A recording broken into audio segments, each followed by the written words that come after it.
Well, it's 7 o'clock in the morning right now. This is my room. I've got a bookshelf, a computer, and a small balcony that overlooks quite a bit of greenery. It rained heavily last night, so the roads are still damp, but the air feels wonderfully fresh. Even though I live in the middle of Hanoi, standing on my balcony doesn't feel stuffy or overcrowded at all. The trees right in front of my building are lush and green, which really helps the space feel more peaceful. I usually commute by metro. It's become a daily habit for me. Rather than taking the escalator, I prefer walking up the stairs because it's a simple way to stay active. I use an app to track my steps and try to reach between 5 and 7,000 steps a day. I don't push myself to hit 10,000 because I know I'd end up feeling exhausted by the evening. At the station, I normally stand near the front of the platform so I can board more easily. While I'm waiting, I always make sure to stand behind the yellow, tactile paving line, which is designed for visually impaired passengers. Once the train arrives, it's pleasantly cool inside, thanks to the air conditioning. I usually stand and hang my bag on the hook rather than taking up a seat, since I spend most of my day sitting at the office anyway. As the train moves, I enjoy looking out at the city.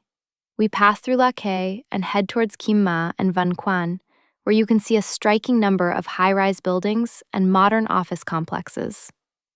Although taking the metro feels relatively convenient, I can imagine how tiring and stressful it would be to ride a motorbike for 15 kilometers every single day. For me, the metro significantly reduces that daily pressure.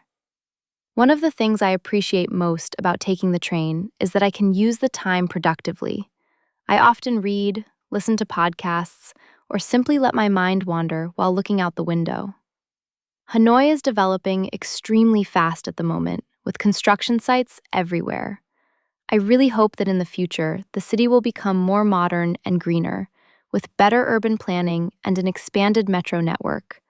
That would make daily life much more comfortable and sustainable for everyone.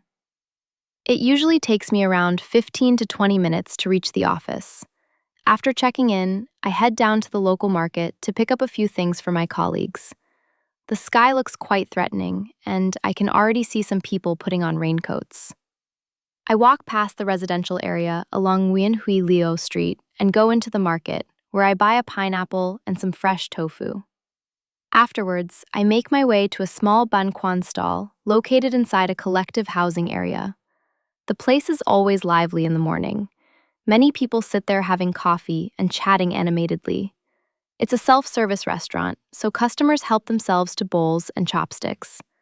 What I really like about this stall is that the owner prepares almost everything by hand, even the fried shallots, and she works very meticulously. She's also very friendly and chats with customers while cooking, which creates a warm atmosphere. Her food is consistently delicious, which explains why it sells out so quickly every day. My colleague is already eating there when I arrive. I sit down, mix some fish sauce with chili and lime, and wait for my order. She prepares the bun quan very carefully, and when my plate finally arrives, it looks incredibly appetizing, especially with the fresh herbs. I really enjoy the meal and find it quite relaxing. Once I finish work, I head home.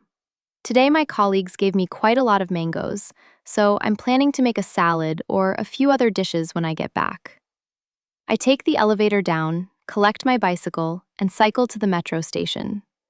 The bike ticket only costs 10,000 dong, which is very reasonable, and it also gives me a bit more exercise. I usually finish around 5:30. The streets look quite pleasant at that time, although they're fairly busy. On my way back, it starts raining quite heavily, so I have to turn around and get my umbrella. Despite the rain, I feel that I've had a fairly balanced and productive day. That's pretty much how I spend a typical weekday.